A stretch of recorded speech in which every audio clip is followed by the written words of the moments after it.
Welcome to your Journey to Joy podcast. I'm your host, Moyra Gorski, and I'm on a mission to help you find joy in the chaos of life. As a retired nurse, multi-passionate entrepreneur, and mom of 4 adult children, I know what it's like to feel the overwhelm of it all and wonder if and when the joy will show up again.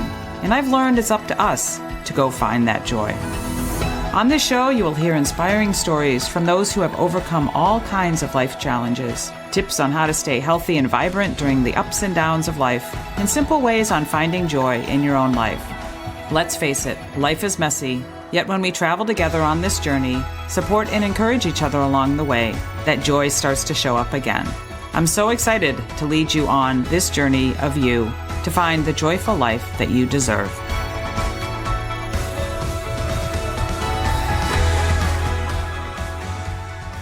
Well, welcome to another episode of the podcast. I'm your host, Moyra Gorski, and it is a new year, so Happy New Year. It's January 5th when I'm recording this. So glad that you are here and listening, and I wanted to just do a solo episode. I've done one like this before, at the beginning of the year, or at the end of the year, with a couple of exercises that I always do, and I feel like they're really important because, you know, we can commit to making changes anytime. And New Year's is a time that everyone's like, oh, I got to make resolutions. And I'm not a big fan because, we don't have to wait till the beginning of the year to make changes. And it is a time that we can take to reflect and really look at some changes that we might want to make. And a couple of things that I do is I usually pick a word of the year, and I also do something called start, stop, and continue.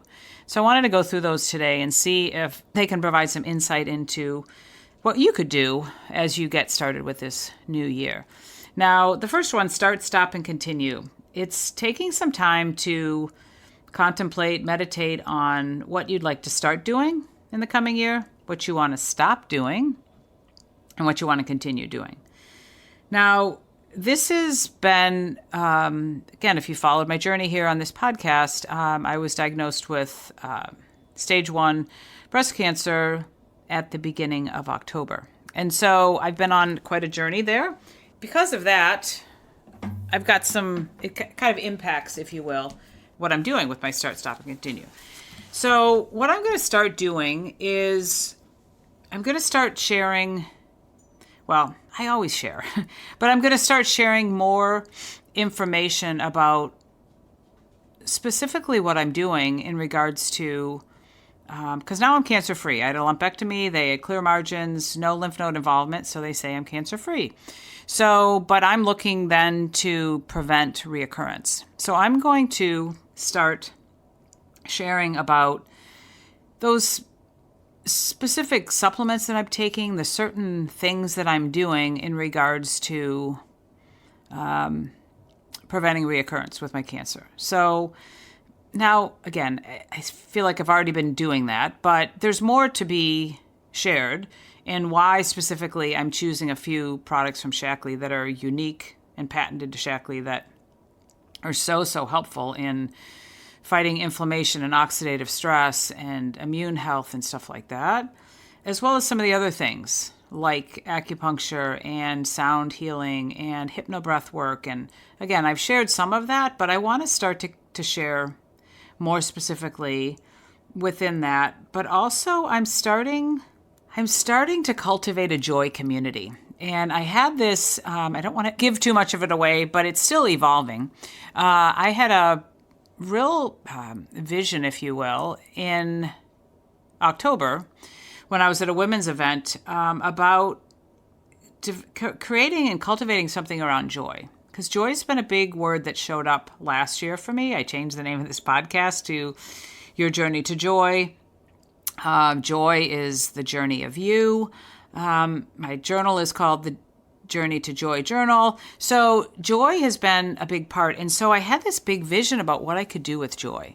And there's lots of things that are cultivating out there, but it's starting with, I'm going to start developing this joy community and seeing what I can offer the world in regards to joy. If it's items, if it's physical reminders of joy, if it's joyful sayings, if it's swag type of stuff, if it's a journal, if it's poems from my daughter, like all kinds of things. But I'm starting that this year. I had a big vision, like I said, of some really cool stuff. And it's taking some planning, but I'm going to start doing that because I feel like joy is in the journey of life. We need more joy.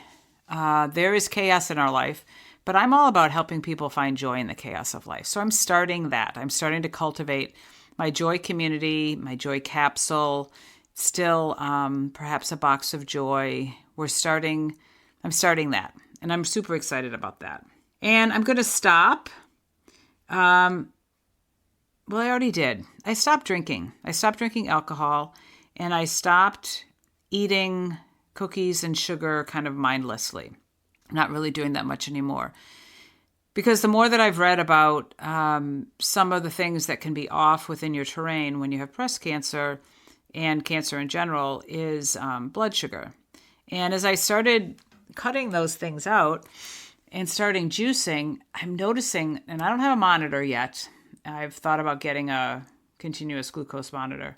I don't have one of those yet, but I can tell with the way I feel, my energy level, my cognitive, brain foggy kind of stuff. I can tell when my blood sugar is more normalized or when it's spiking up and down. And I've noticed that that's changed. I mean, it's normalized. I mean, I was looking at some of my blood work and I didn't like some of my blood work. And so I stopped that already when I got my diagnosis, but I'm saying now that I'm stopping because I was like, oh, maybe I'll have a drink here and there, but I don't know. I'm going to stop doing that because it's certainly alcohol is a known carcinogen. But within that stopping of drinking and eating cookies, if you will, what I have noticed and what I encourage people to do and what I've talked about on this podcast before with addictions and addictions to food or eating disorders or alcohol or drugs, like it's not about the alcohol, drugs, the food, or the lack thereof food. It's the behavior that you're doing to compensate for something underneath it. And so I've noticed that as I've stopped drinking, and then like last night, I don't know, I was feeling pretty overwhelmed by the evening and I was making dinner and I was like, man, before I would have just poured myself a big glass of wine and just chilled myself out that way. And I'm like, I'm not doing that. I'm stopped doing that. So what else can I do to help to down-regulate my nervous system? So I took some CBD gummies. I took some deep breaths. I made dinner, which I love to do. And so that helped to calm me down. And I ate, took a big glass of water, and I went and sat on the couch and read. And so I'm noticing, like when I want to have a cookie or I want to have a glass of wine or a drink, like what's going on and how and why is it that I was choosing that coping mechanism, if you will. And so paying attention to that and noticing that and then saying, okay, now I'm going to choose something different. And I encourage you to think about that if you're looking at changing a behavior. Like for me, it's pretty easy for me to not have a drink because I'm like, well, I developed cancer. I want to create a body that does not create cancer. So I'm not going to take a known carcinogen. It's pretty simple for me to stick with that. But I know when I've tried to change before, it hasn't always been easy. So I encourage you, if you're looking at making some behavior changes, choose it. Say you're going to not eat, or you're not going to eat, chocolate, or you're not going to drink, or you're not going to eat red meat. But when you go to have cravings for that or want to move towards it, like stop and go, okay, what's going on right now? Like, why do I instinctively want this? And spend some time there, journal about it, think about it, go for a walk and see, because I think once we start to discover what's underneath that and why we have certain behaviors, it becomes a place that we can learn and then encourage ourselves to make the changes. Okay, so try that. But that's what I'm going to stop doing. And I'm going to continue learning, and I'm going to continue to build my health.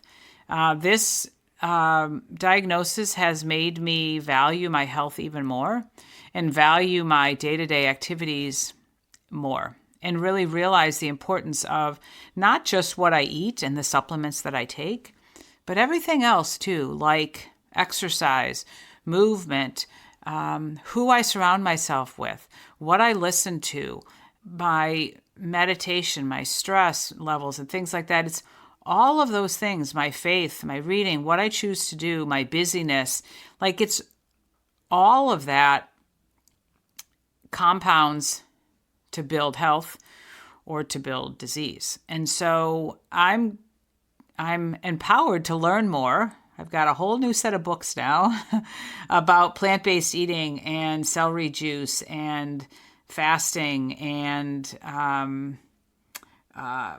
again, cancer prevention and joyful living and all kinds of things.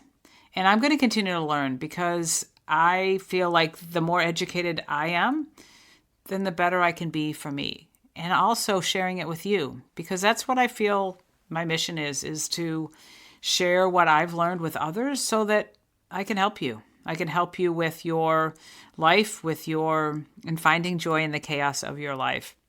So I'm going to continue to learn. I'm going to continue to share that with all of you. And I'm going to continue to build and make things stronger and stronger so that this body doesn't develop another cancer. And as I believe I stated on one of the other podcasts about my cancer, is that I want to remove all of the cancer from my life. I had a surgery to remove cancer, but I've been really moved to remove cancer from my life. So that's detoxing, perhaps some detox and cleanse and things like that, but also thinking about, again, relationships, behaviors, friends, acquaintances. It's time to sell our house, we believe, and move on this. This isn't a cancer, but it's a place that no longer serves us. I mean, we have a beautiful home in the western suburbs of Chicago. It's time for someone else to use this home to raise their family. We raised our family here. It's my husband and I and our daughter. And it's time for us to find a smaller home and let somebody else use this home for their growing family. So it's those kind of things that I'm being aware of to put behind and get rid of the cancer in my life. So that's one exercise, that start, stop, and continue. So I'd love, if you do this, I'd love for you to reach out and tell me what you're going to start, stop, and continue. And then there's the word of the year. And, sometimes, I don't know, I think it's good. Last year, my word was focus, because I was feeling like I was being spread too thin, and that I was kind of all over the place with my networking and my activities. And sometimes I get distracted by something new that I might want to participate in, and then it takes me off track of the focus of what I want to do. And then that came right into the forefront in October, when it was like, okay, I felt like God and the universe was telling me that I wasn't focusing enough and I wasn't being intentional enough. So now I am, but that was my word last year. And I'm still working on, and I'm listening to some podcasts and I'm thinking about it and meditating on it. But I've come up with a couple. One of them's a phrase, if you will, or 2 words. But one of them is letting go. And I am working on letting go. And what that means is letting go of resentments, past hurts, learning to forgive, but just letting go and really learning what that letting go means. Because it's not just, oh, let it go. Isn't that a Disney song or whatever in one of their movies?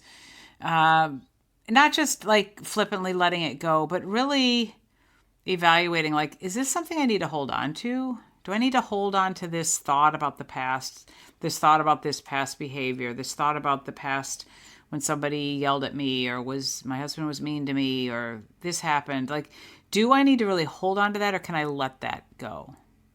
So the stuff from the past, but also like even day to day, like, it doesn't matter. I love my dance partner, Norbert, for so many reasons, but that's one of the things that he says, it doesn't matter. It doesn't matter. Like when we get too wrapped up in the minutia of something, he's like, it doesn't matter. And that's really taught me to say, it doesn't matter. That's kind of like the letting go. It doesn't matter. There's so many things that we sometimes, and I say this because I know I do it myself, that we get so like, again, wrapped up in the minutia. Things bother us, and why are we taking our time and energy up with this? Like, it doesn't matter. Like, move on. It doesn't matter. Be happy. It doesn't matter. So that's part of it, letting go and saying, what doesn't matter, I'm going to let that go. And then the other one that I'm thinking about is like evolve or emerge.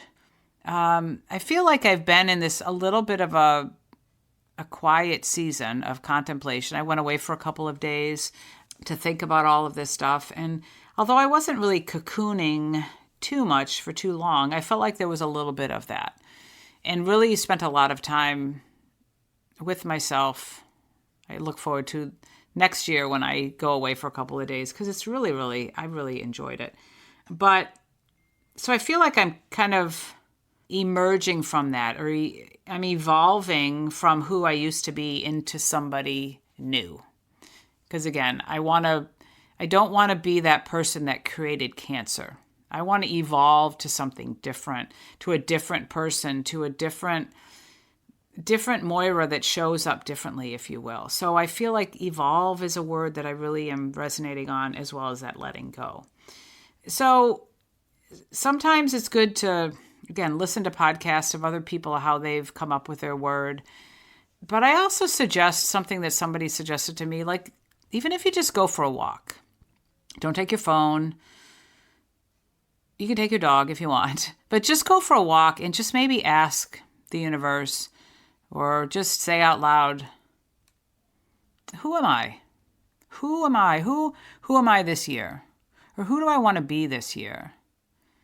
And what do you want to teach me?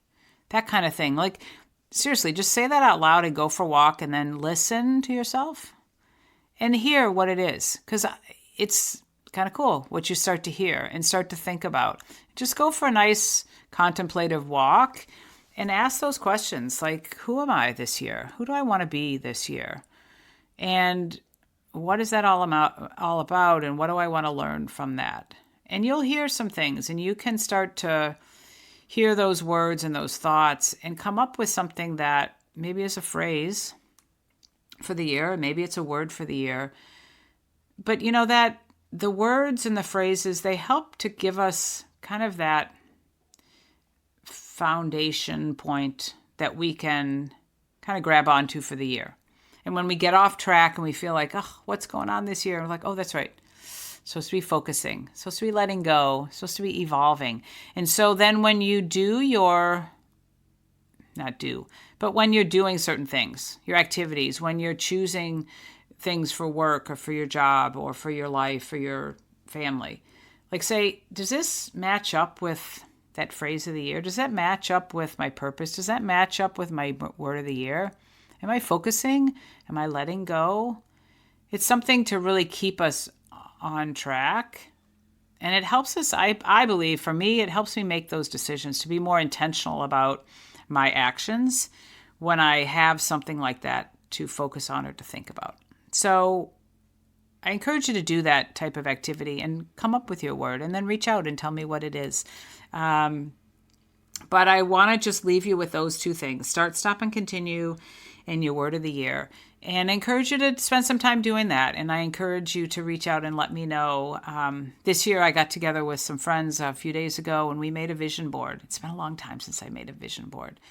But that's also a cool thing to do, is just sit and look through magazines and look and see what jumps out at you, and make a little board and put that there. Because then it's a physical reminder. It's a physical reminder right here in my office that I look at, that I feel like I have a fresh start. And it's a year of letting go. There's no apologies. And it's about wellness and health and a wake-up call, and head up and heart open and believe and beautiful. And that's what's on my vision board. A lot of the those sayings are on my vision board. So it's good to have these physical reminders in front of us so that we can take a look at them and be reminded who we want to be, how we want to show up. So that's it for today. Thanks for listening. Again, I can't wait to hear from you, and know that there's more to come. And I appreciate you sharing these podcasts, and I appreciate you so much, even reaching out to say, hey, that one, I really like that podcast, or whatever the case is. I really appreciate all of that. If you need some help with any of this, in helping find joy in the chaos of life, please reach out to me. That's what I love to do, is to help to come alongside you and figure out what's off in your life, and help you tweak those things, be it the way that you eat, the way that you're sleeping, the people that you're surrounding yourself with, your activities and things like that. I'm here to help guide you. So please reach out so that I can help you find joy in the chaos of life. But thanks for listening. Here's to a great 2024. Let it be one filled with joy, laughter, purpose, focus, health, all those wonderful things. And we'll catch you next time. Hey there, ready to live a more joyful life? Considering connecting with someone who can help you? If so, I'd like to be that person. I offer a free consultation where we determine where the chaos is in your life and how you can learn to bring more joy each and every day. Visit my website, moyragorski.com, or simply email me, moyra@moyragorski.com, with more joy in the subject line. I look forward to connecting, and I'm here to say there will always be some chaos, which requires a little juggling, but you can find joy and live your life intentionally filled with that joy. Let me help you on your journey to joy, and that's joy, the journey of you.